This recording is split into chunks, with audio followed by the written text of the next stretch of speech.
مولاي صل وسلم دائما أبدا على حبيبك خير الخلق كلهم. Baiklah, untuk tidak memperpanjang mukadimah kita langsung saja membuka acara muhadarah kita pada pagi hari ini dengan melafazkan bacaan basmalah. Bismillahirrahmanirrahim. Selanjutnya ialah pembacaan ayat suci Al-Quran yang akan dibacakan oleh Alia Sarah. Kepadanya dipersilakan.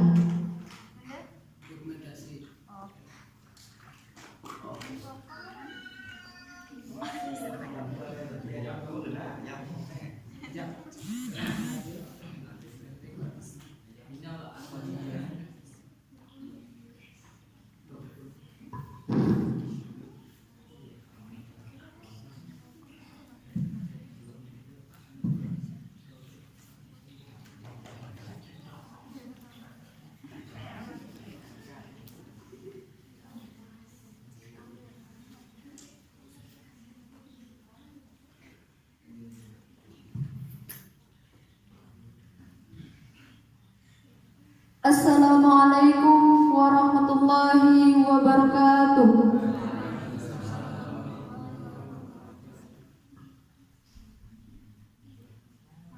A'udzu billahi minasy syaithanir rajim. Bismillahirrahmanirrahim.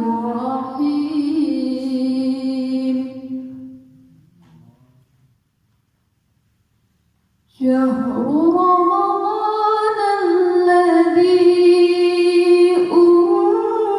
unzila fihi al-Qur'an hudan lin-nasi wa bayyinatin minal huda wal furqan. فمن شهد منكم الشهر فليصم ومن كان مريضا أو على سفر فعدة من أيام أخر يريد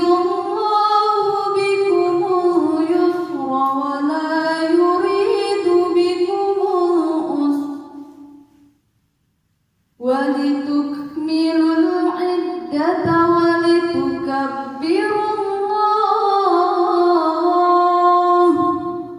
ولتكبروا الله على ما هداكم ولعلكم تشكرون.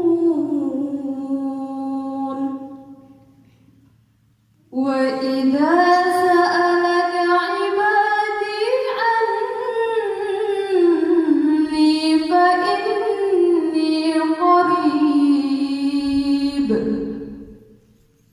أجيب دعوة الداع إذا دعان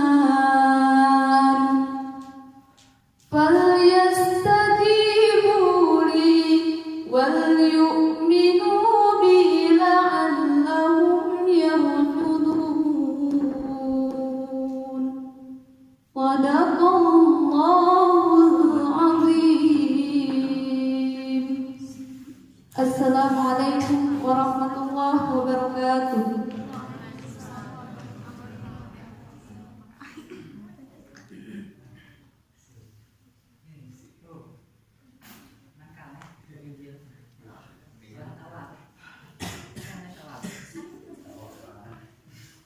Baiklah, itu tadi pembacaan ayat suci Al-Quran.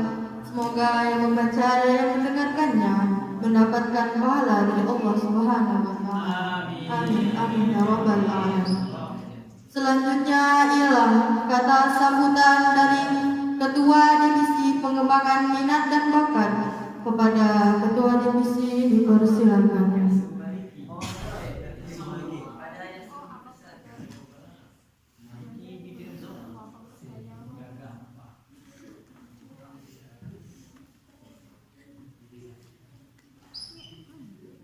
Bismillahirrahmanirrahim. Assalamualaikum warahmatullahi wabarakatuh.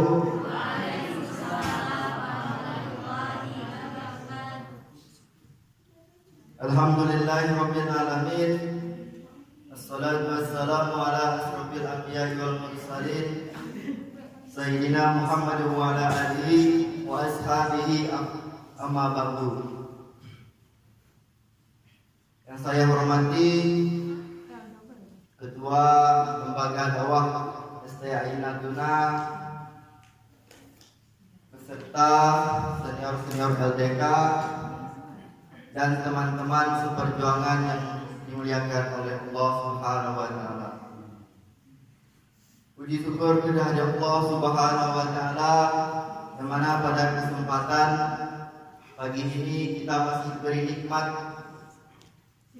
sehat, nikmat sempat, nikmat teman, sehingga kita masih bisa hadir dan melangkahkan kaki kita untuk meramaikan agenda muhadarah Lembaga Dakwah Kampus STAI Natuna ini.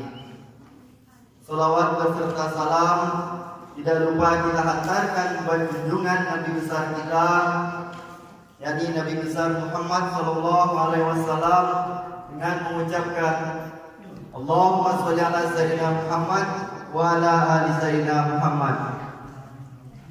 Baik, di sini saya tidak memperpanjangkan kalimat. Saya berdiri di sini sama-sama belajar dalam arti menyampaikan beberapa hal, yakni pada pagi hari ini saya sebagai ketua pembimbing minat bakat di Lembaga Dakwah STAI Natuna ini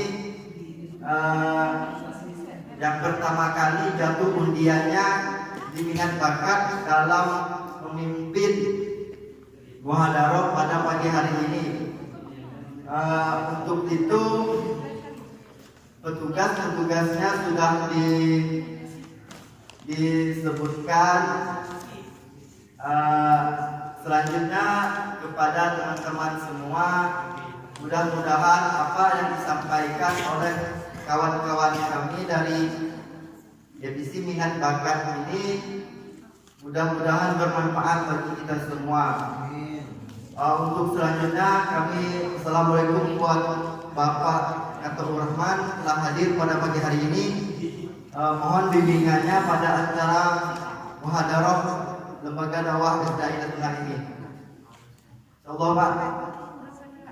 Untuk selanjutnya saya berdiri di sini sebagai penanggung jawab Ketua Divisi Minat Bakat dalam acara muhadarah pada pagi hari ini. Mungkin itu saja penyampaian sedikit dari Ketua Divisi Minat Bakat. Mudah-mudahan ilmu yang disampaikan oleh kawan-kawan di depan bermanfaat bagi kita semua. Dan saya akhiri, wabillahi taufiq wal hidayah. Assalamualaikum warahmatullahi wabarakatuh.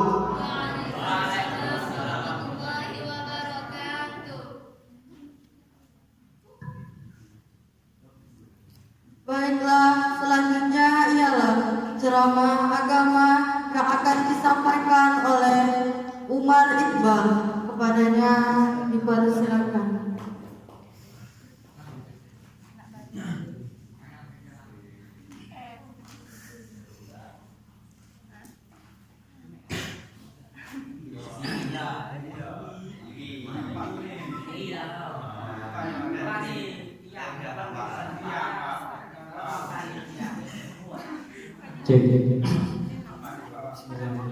Assalamualaikum warahmatullahi wabarakatuh. Alhamdulillah, assalatu wassalamu ala asrofil anbiya wa mursalin Sayyidina Muhammadin wa ala alihi washabihi ajma'in. Amma puji syukur kita hadirkan kepada Allah Subhanahu wa taala yang mana Ia telah melimpahkan rahmat kepada kita serta kita bisa hadir di musola Tai Laduna ini. Salawat serta salam tidak lupa kita sanjungkan atau kita hadiahkan kepada baginda kita, yaitu Nabi Muhammad SAW dengan ucapan Allahumma sholli ala Muhammad wa ala ali Muhammad. Dan marilah kita sama-sama tingkatkan takwa kita kepada Allah dengan mengerjakan segala perbuatan yang baik dan meninggalkan segala perbuatan yang buruk. Adapun tema ceramah kita pada hari ini yaitu tentang ibu.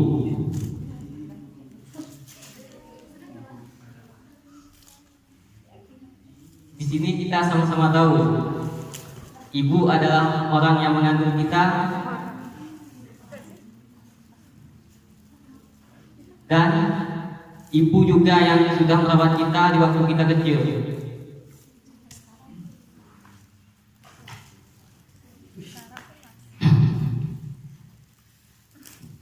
Ibu, berbicara tentang ibu, apakah kita di sini sudah menghormati ibu, atau sudah mendoakan ibu, atau sudah membahagiakan ibu?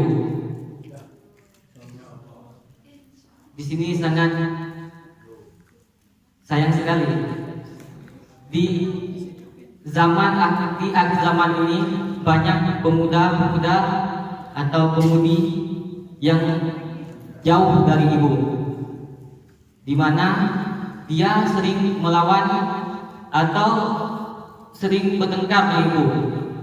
Ketika ibu tidak memberikan dia uang atau tidak memberikan dia makan, tidak memberi kebutuhannya, pasti kita akan merajuk. Bahasa kampung ini merajuk.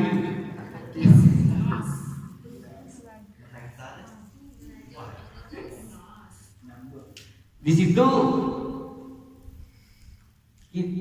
sifat kita keluar, sifat keburukan kita keluar.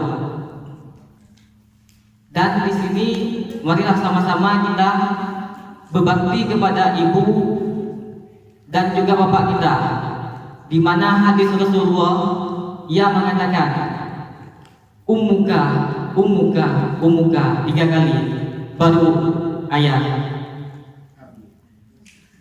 Di situ bagaimana kewajiban kita kepada ibu lebih dulu daripada ayah. Ketika kita disuruh ibu untuk membeli bawang, membeli alat-alat dapur kan, haruslah kita turuti. Jangan kita tidak turuti, nanti durhaka. Begitu pula mentang-mentang ibu ini diutamakan, jangan sampai ayah kita diakhirkan atau dilupakan. Berbakti kepada ayah itu juga wajib, tapi dahulukan ibumu. Jangan sesekali kita membuat ibu kita menangis. Andai kata ibu kita sudah meninggal, pasti kita tidak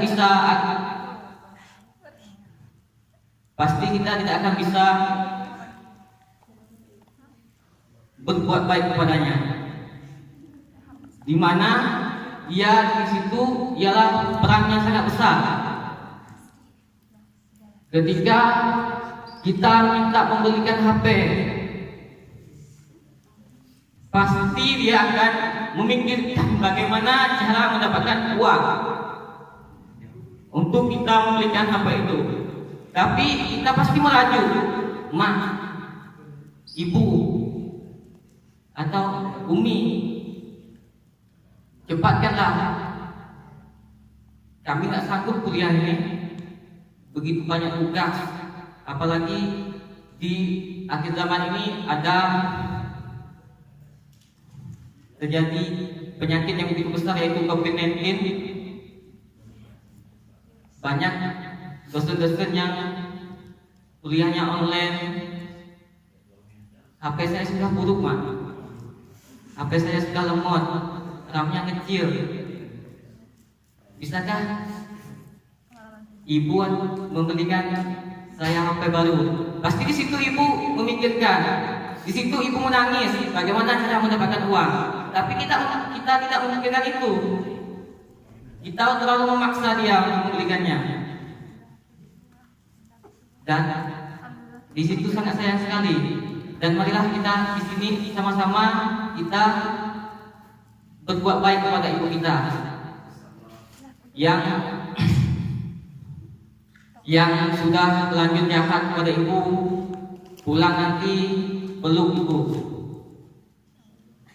dan jangan sakiti ibu, karena ibu orang pertama. Jangan cewek aja kita utamakan. Nih cewek ditanya sama makan, kena mak nak ditanya kan ada kaca.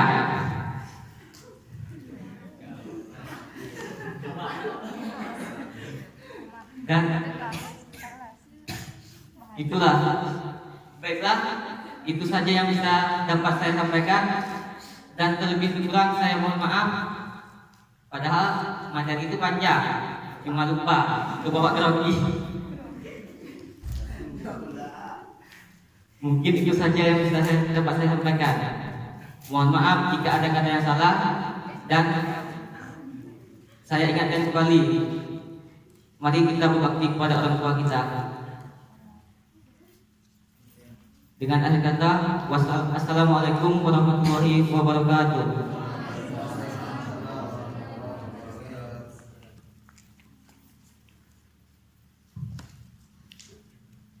Baiklah, itu tadi ceramah agama yang telah disampaikan oleh teman kita.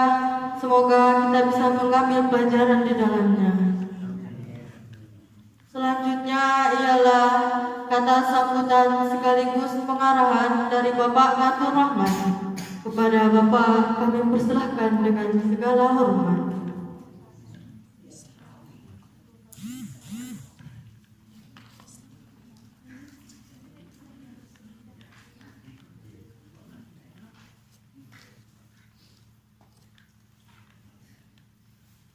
Boleh dulu. Karena pencerahan kedua itu tidak terlalu jadi pusat perhatian. Yang jadi pusat perhatian kan ceramah pertama. Assalamualaikum warahmatullahi wabarakatuh. Bismillahirrahmanirrahim. Alhamdulillahilladzi bi ni'matihi tatimmus shalihat. Wassalatu wassalamu ala sayyidina Muhammadin afdhalil makhluqat wa khairil bariyat wa ala alihi wa ashabihi sadat wa man i'tasama bi sunnatihi ma danal ayyami wal awqat. Amma ba'd. Ini ada kamera ya? Dia gitu yang nggak usah ada di sini. Umar Iqbal tadi grogi barangkali karena nengok bapak di belakang. Saya grogi karena ada kamera, karena belum siap jadi artis. Ya. Syukur alhamdulillah pagi hari ini kita dapat hadir dan berkumpul bersama dalam kegiatan rutin 1 bulan sekali ya, kegiatan lembaga dakwah kampus untuk mengkader para aktivis dakwah ya. Para aktivis dakwah diantaranya adalah ada demonstrasi atau penampilan dari para kader-kader kita untuk memberikan tausiah atau memberikan ceramah atau memberikan nasihat atau berpidato apa namanya.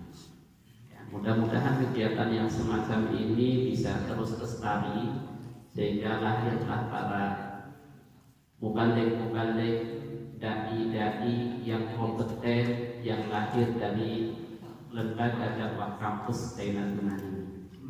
Amin. karena kita menyadari Natuna ini masih kekurangan para mubaligh dan dai-dai yang kompeten, ya. Maka melalui kegiatan ini diharapkan nanti akan lahir para mubaligh, para dai yang memiliki kompetensi. Salawat dan salam selanjutnya mari kita sampaikan kepada junjungan alam Nabi Muhammad sallallahu alaihi wasallam. Allahumma shalli ala sayyidina Muhammad wa ala ali sayyidina Muhammad. Teman-teman para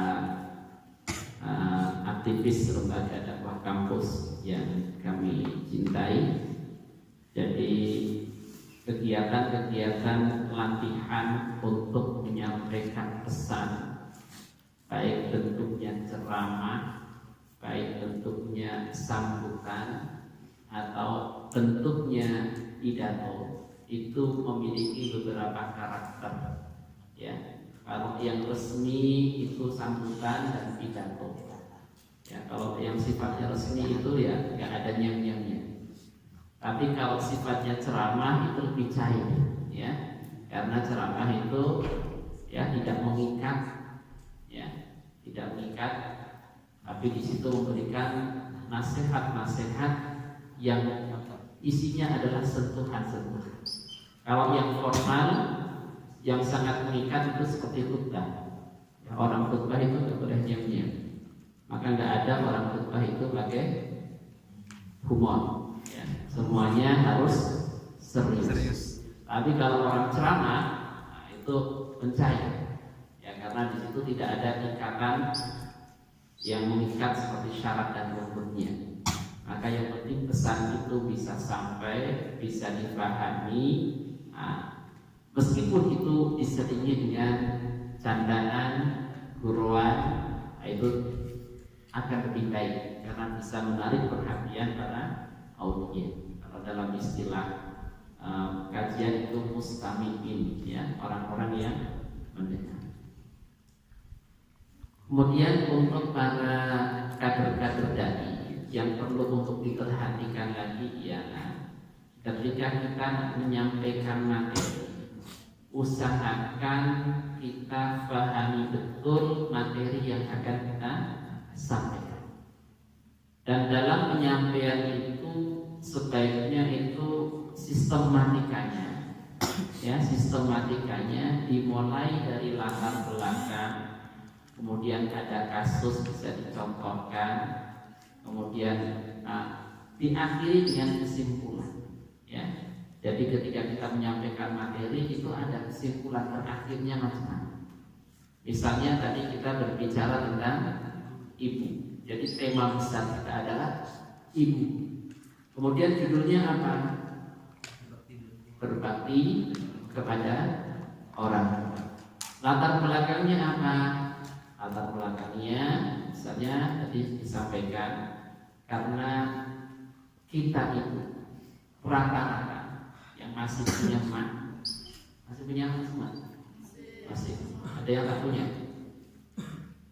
Insya Allah semuanya punya emak, ya kan? Dan harus ya, nggak ada insya Allah. Kita semuanya pasti punya emak atau punya ibu, karena kita tidak lahir dari bayi. Betul? Tapi dalam kenyataannya kita itu sering tidak proporsional di dalam memperlakukan ibu kita. Ya, dicontohkan tadi, kalau cewek kita yang minta, itu perhatiannya luar biasa. Ini pengalaman kemarin. Ya Pak, betul Pak.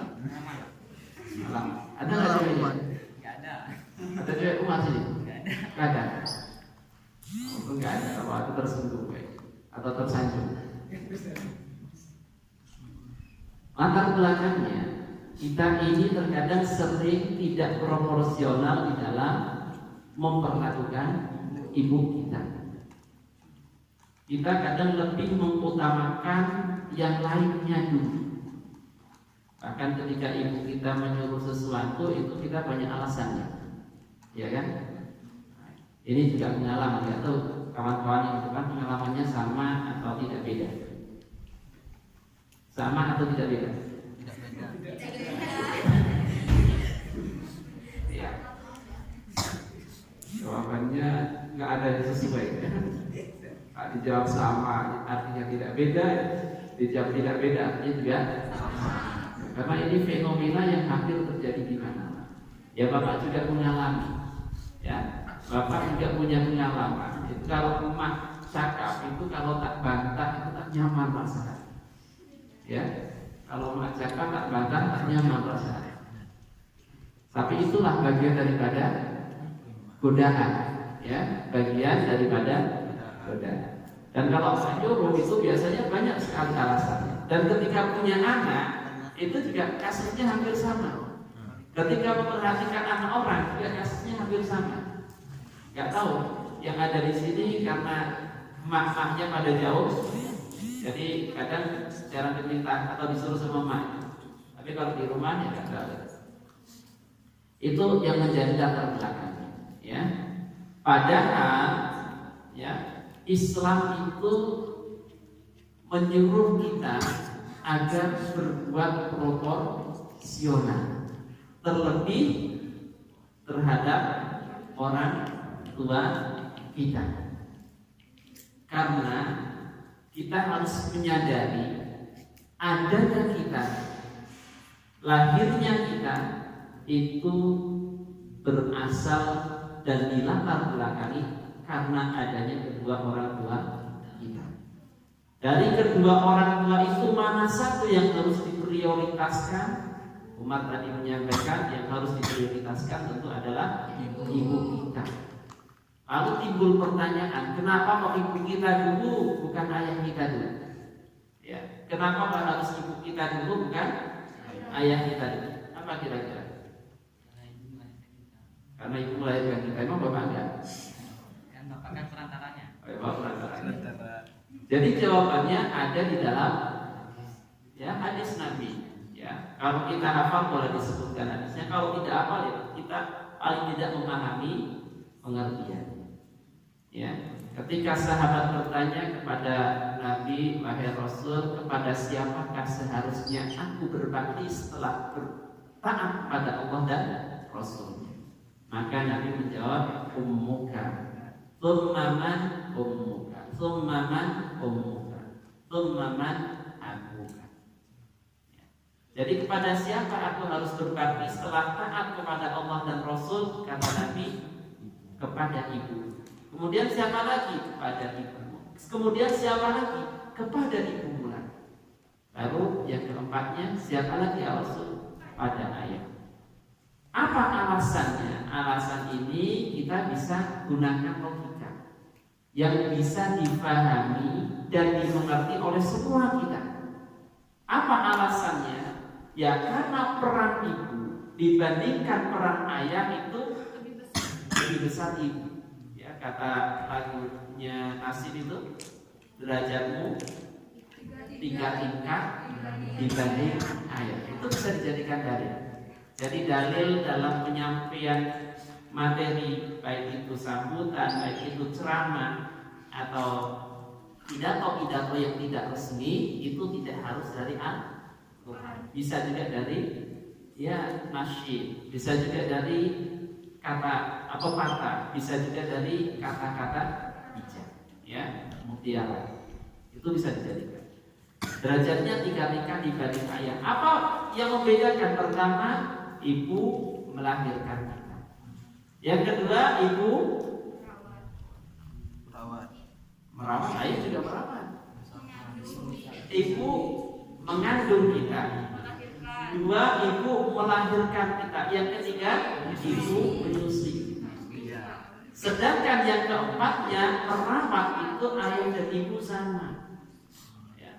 Maka bapak gak terima kalau dikatakan ibu yang merawat, ayah tidak merawat. Ya, karena buktinya kalian lebih sering nengok bapak yang bawa anak kan? Ternyata hari ini ada juga yang bawa anak. Anak apa adik? Oh adik. Berarti yang merawat kakaknya kalau gitu kan? Jadi boleh, jadi ceramah modelnya kayak gini, itu boleh ya. Jadi pakai bulan-bulan. Yang harus dibangun dalam ceramah, dalam tausiah atau dalam ceramah khususnya itu adalah komunikasi yang nyambung. Jadi tidak nampak ngomong sendiri, ya, tidak nampak ngomong sendiri. Kalau nampak ngomong sendiri maka yang lain bisa ngantuk tidur, ya. Tapi harus ada komunikasi, ya, timbal-balik yang nyambung. Maka boleh dalam memberikan tausiah, dalam memberikan ceramah itu ada tanya jawab, ya, ada tanya jawab. Tapi kalau dalam memberikan pidato seperti khutbah itu nggak boleh tanya jawab, ya, karena kalau ada tanya jawab maka bisa atau tidak, bakal tidak, tapi bisa merusak hikmahnya khutbah atau kekhusyuan orang yang mendengarkan khutbah. Jadi setelah latar belakang, kemudian kasus, ya, kasusnya dicontohkan. Lalu apa yang harus kita lakukan? Yang harus kita lakukan adalah kita harus berbakti kepada ibu, harus lebih diprioritaskan. Orang tua itu harus lebih diprioritaskan perhatiannya atau bakti kita kepadanya. Lalu bagaimana ketika masa lalu kita itu ada yang suram, ya, waktu-waktu yang lalu, ya, kita punya sejarah yang tidak baik terhadap kedua orang tua kita atau khususnya kepada ibu kita.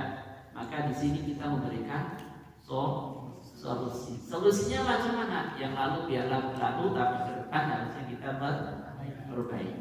Ya, jangan kemudian kita, wah itu dosa besar, ya, karena itu dosa besar maka harus bertobat. Itu menakut-nakuti, ya.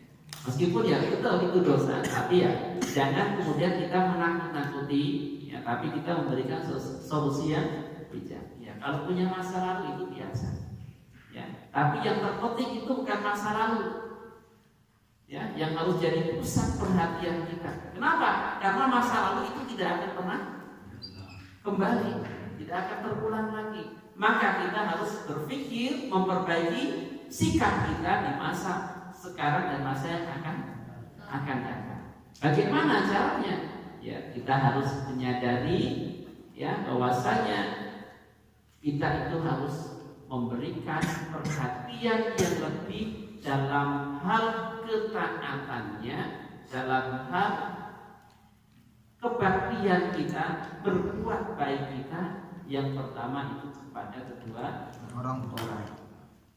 Dalilnya ada tidak? Kita bisa menerangkan dalil. Misalnya ayat Al-Quran kan banyak.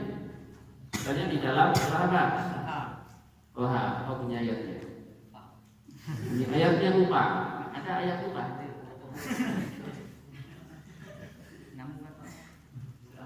Di dalam surah An-Nisa, kau punya ayatnya? Lupa juga. Al-Isra, dalam surah An-Nisa itu ada, tapi hubungannya berhubungan dengan wanita. Oh, orang tua tadi. Ya. Ya, di dalam surah An-Nisa ada ayat yang ke-36. Ya, tapi yang lebih spesifik lagi itu yang ada di dalam surah An-Isra. Wa'budullaha wa la tusyriku bihi syai'an wa bil walidaini ihsanan, dan seterusnya. Ya. Dalam surah An-Nisa juga wa'budullaha wa la tusyriku bihi syai'an wa bil walidaini ihsanan wa bil qurba wal yatama wal masakin wal jari bil qurba wal jari junubi was sahibi bil jambi wa bil sabil, dan seterusnya. Kemudian di dalam surah apa lagi? Di dalam surah Luqman, ya, wawasainal insana biwalidayhi ihsana. Ada lagi ayat yang lain di dalam surah Al-Ahqaf, ya, wawasainal insana biwalidayhi husna hamalathu ummuhu wahnan ala wahnin wa fisaluhu fi amaini anishkurli wa liwalidayya ilayyal masir. Jadi itu dasar-dasar kenapa kita harus berbakti kepada kedua orang tua. Lalu kemudian misalnya timbul lagi, tapi kan terkadang ada kasusnya Kasus apa? Orang tua kita itu nyuruhnya ya nggak benar. Kan ada kasus yang kayak gitu kan? Ada kadang orang tuanya ya karena kurang pemahaman tentang agama, jadi menyuruh kita terhadap sesuatu yang tidak kurang baik. Misalnya ada pemahaman, tak usahlah ke masjid, bayar di rumahmu juga sama. Nah, itu kalau kita dengarkan kita jadi malas ke masjid kan? Kan kadang-kadang kita dengar macam itu. Nah, tak usahlah ke masjid, sholat di rumah juga sama. Apalagi misalnya, tak usahlah kajian-kajian, belajar di rumah juga sama lah, belajar di sekolah, belajar di kampus. Itu kadang ada, ya, karena Bapak pernah menemukan kasus yang semacam itu, ya, kasus yang semacam itu, ya. Meskipun setelah itu alhamdulillah, maknya juga akhirnya ikut pengajian, ya, akhirnya ikut pengajian, ya, karena sebelumnya belum paham. Ketika terjadi kejadian kasus yang semacam itu, lalu bagaimana? Maka kita memberikan solusi. Apa katanya? Wabil walidaini ihsana. Tetap kita harus berbuat baik kepada kedua orang tua. Wa in jahadaka 'ala an tusyrika bi ma laysa laka bihi ilmun fala tuti'. Tapi ketika orang tua kita suruh itu sesuatu yang tidak baik, misalnya mensekutukan Allah atau perbuatan-perbuatan maksiat yang lain, maka yang itunya yang jangan diikuti. Tapi ya, apa yang harus kita lakukan? Yang harus kita lakukan adalah kita harus tetap memperlakukan orang tua kita secara baik. Ada nggak kasusnya? Ada. Kasusnya siapa? Kasusnya Nabi siapa? Nabi siapa? Nah, ini LDK nih. Memang yang namanya kader dai itu harus punya wawasan yang luas, ya, tentang sejarah-sejarah Nabi, sahabat. Kasusnya siapa? Nabi Ibrahim, iya kan? Emaknya kenapa tak jawab? Udah dijawab, tak jawab, kata salah. Nabi Ibrahim, ya, Nabi Ibrahim itu ayahnya adalah produsen Tuhan, karena itu yang dianggap Tuhan. Tapi bukan produsen Tuhan dalam pengertian Allah, ya, karena Tuhan itu kan artinya sesuatu yang disembah. Sembah itu artinya apa? Yang kita tunduk mengabdikan diri kepadanya. Ya, maka yang tunduk itu namanya abid. Ya. Kalau kita tunduknya kepada dunia, maka namanya abdus dunia, hamba dunia. Ya. Abid kan artinya dengan hamba. Ya. Jadi orang ada yang memperhamba dirinya kepada berhala. Ya. Di antaranya adalah umatnya Nabi Ibrahim. Ayahnya Nabi Ibrahim adalah produsen berhala. Tapi Nabi Ibrahim tidak pernah menentang apa ya ayahnya, ya, yang ayahnya suruh, tapi ia berbuat secara bijaksana, ya, berbuat secara bijaksana. Atau ya, sahabat Nabi kan ada juga, siapa namanya, yang tadinya kaya raya di Makkah, kemudian harus jadi orang miskin yang sangat luar biasa miskinnya ketika hijrah ke Madinah, karena gak diakui lagi oleh ayah dan emaknya, dia lebih memilih agama. Kemudian akhirnya beliau sampai wafat gugur di medan Uhud, yang kematiannya itu sangat mengenaskan karena tangannya terpotong dua-duanya. Kemudian ketika dikafani, kafannya tidak cukup untuk menutup jasadnya, ditarik ke atas, kakinya nampak, ditarik ke bawah, kepalanya nampak. Siapa namanya?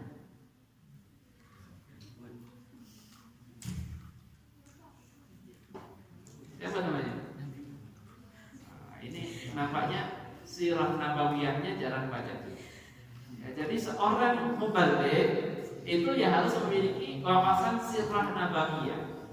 Ya, sirah al-anbiya dan sirah nabawiyah. Jadi perjalanan hidup para nabi dan perjalanan hidup kehidupan Nabi Muhammad SAW dan para sahabat, sirah sahabat.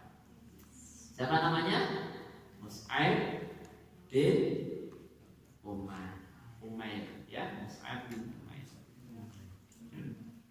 Itu. Jadi beliau mencontohkan, dan itu dalam bimbingan Nabi, ya, dalam bimbingan Nabi. Ya, maka ketika terjadi kasus yang semacam itu, ya, kita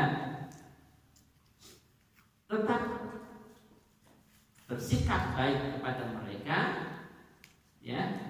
Tapi untuk hal-hal yang sifatnya maksiat kita tidak mentaatinya. Lalu apa yang harus kita lakukan? Yang harus kita lakukan untuk kedua orang tua kita, kalau dia masih hidup, ya kita harus melakukan sesuatu yang bisa menyenangkan hatinya. Tuntutan orang tua kan tidak banyak, ya. Tuntutan orang tua itu tidak banyak. Amanat saja kita dengan apa yang diamanatkan orang tua kepada kita itu sudah senang. Kehadiran kita ditunggu, ya. Kita nggak harus bawa apa-apa. Hadir saja kita menemui orang tua sudah senang. Kalau kita nggak bisa datang, ya paling tidak ada berita lewat telepon atau yang lain-lain. Komunikasi harus tetap berjalan dengan baik. Di samping kita juga harus selalu mendoakan mereka di dalam setiap doa kita, ya, mendoakan mereka di dalam setiap doa kita. Maka ketika berdoa itu etikanya, yang pertama kita memuji Allah, yang kedua kita berselawat kepada Nabi, yang ketiga kita mohon ampunan untuk diri kita dan kedua orang tua kita. Maka ada doa yang direkomendasikan langsung oleh Al-Quran, apa bunyinya? Rabbirhamhuma kama rabbayani shaghira.